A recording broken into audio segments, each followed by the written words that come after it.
Hi, and welcome to PHQ, Questions from the Personality Hacker Community. My name is Joel Mark Witt. And I'm Antonia Dodge. And let's get right to our question this week. Hi, Joel. Hi, Antonia. So I just had a quick question about using type theory and personality theory as a tool in your life. If I'm interacting with somebody, I guess I don't know when to stop with the theoretical knowledge and start looking at them as an actual person. Because I don't want to go through life thinking stuff like, you're an ESTJ, so I have to treat you this way, and this is what I expect from you. But I also don't want to enter into each new relationship, whether platonic or romantic, blindly. Like, I want to have some kind of expectation, but I don't want to have some solidly formed vision in my mind of how this person should be and act based on their Myers-Briggs type or their genius type or whatever you'd prefer. I'd like your advice or your wisdom on where to draw the line. Thank you. Thanks for the question. Yeah, and I think what I'm hearing from your question is fundamentally, how useful is this tool, and when does it stop being useful? And in the starter kit, and like the personality development starter kit, I added a session as just like a freebie at one point called Transcending Type. And the reason why is because I noticed that people who are like super into typology to a point where they even like say purchase a program, they have a tendency to massively overvalue what typology can do for us. And the reason why is because when you enter typology, when you enter the space of the system, it is such a leverage point in your life. It's hard to not think of it as the end-all be-all. So I'm just going to kind of tell you some of the principles I talked about in that session in Transcending Type, and break it down just a little bit to help in this PHQ. So there's a model in Stephen Covey's book, The 7 Habits of Highly Effective People, that I just call the dependency model. And he talks about our relationships with other people starting in dependency and then in the dependency level. And then we transition from dependency to independent, or independency, being independent from the person and not needing them. And then eventually, as we grow in our own identity, we go to interdependency, which is the ability to see both people as complete independent people, but when we come together, we're more powerful together. And my personal opinion is that we do that not just with people, we also do it with concepts. When we run into a model or a map or a concept that we really like, we have a tendency to get dependent upon it because it's a super powerful tool that now we see applied everywhere. Like when you first get into profiling, you can like look at a box of tissues and be like, I think that box of tissues is an ESFP. Like you just get to a point where you're profiling absolutely everything and you're typing everything and you want to see everything through the lens of this particular model of Myers-Briggs.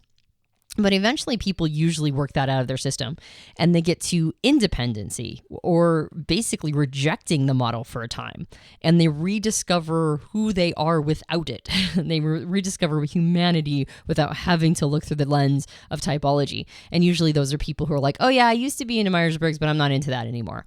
And then if they keep going, eventually they get to interdependency, which is a reminder of how powerful that tool is, but not so much so that it should take over everything. Like you can let go of the tool when it's no longer needed.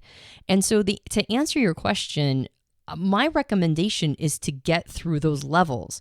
If you're having a hard time determining when you should and should not be implementing this process, like this system, you're probably somewhere between dependency and independency. Like you're somewhere between the dependent piece, which is you've probably been using this tool as maybe even, I mean, I don't want to project anything onto you because I don't know your situation, but you might have been using it as a crutch. You might have been using it as the only way to really understand other people, especially if you're a thinker type like me. I mean, I know I did that. I didn't really have a lot of skill in understanding other people until I found the system, and I'm like, oh, great, cool. Like now I can use this as my way of understanding humanity. So if you're going, I don't know if I should be using it all the time, like I don't want to dehumanize people and objectify them in just these types, you are most likely getting out of being dependent on it and getting to a place where you're like, maybe I should just kind of abandon it for a while. And my recommendation is if this is resonating with you, I recommend you do that. I recommend you give it some space for a time. Don't use it at all. Like, don't profile anybody or type anybody or see them through the lens of Myers-Briggs at all for a time.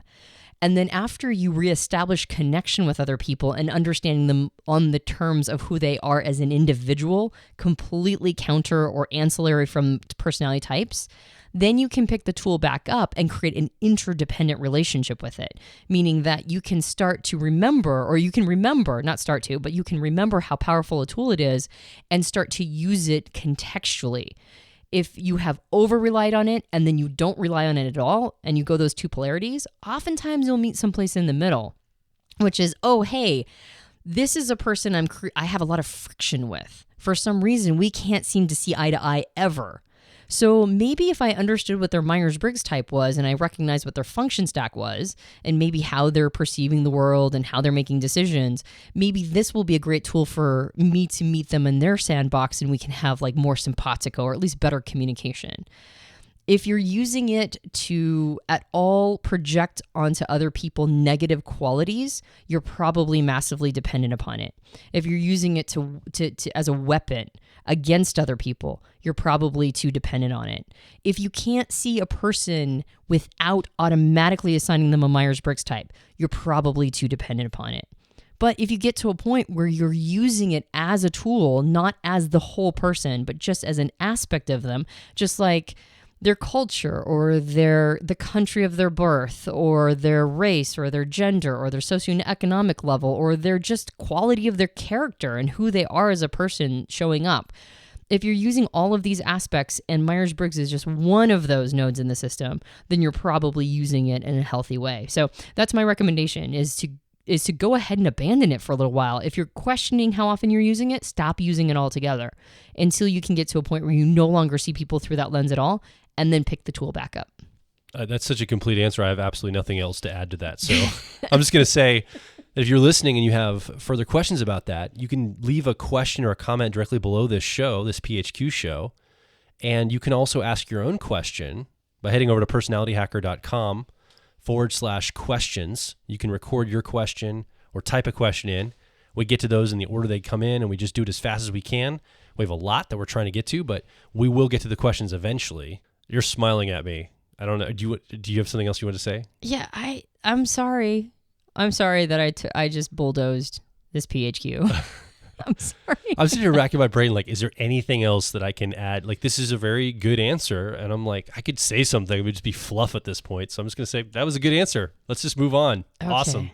Okay. All right. I have some self-consciousness about like doing, like when I just completely take over any, like, and I know sometimes it happens on the PHQs where I just completely just start talking. Yeah. And so if I at all like steamroll you got to let me know. I will do that. Okay. I'll just jump in and take my side of the coin and be like, give me this. Okay. I'll do it. Yeah. I love you, and I'm sorry that I do all the talking sometimes. It's fine. Okay. Anyway, if you also want to join our community of like minds, head over to facebook.com/personalityhacker or twitter.com/personalityhack. This is, my name is Joel Mark Witt, the mute of this episode, obviously. And I'm Antonia Dodge, definitely not the mute of this episode. And you've been listening to PHQ Questions from the Personality Hacker community. We're excited to talk with you on the next episode.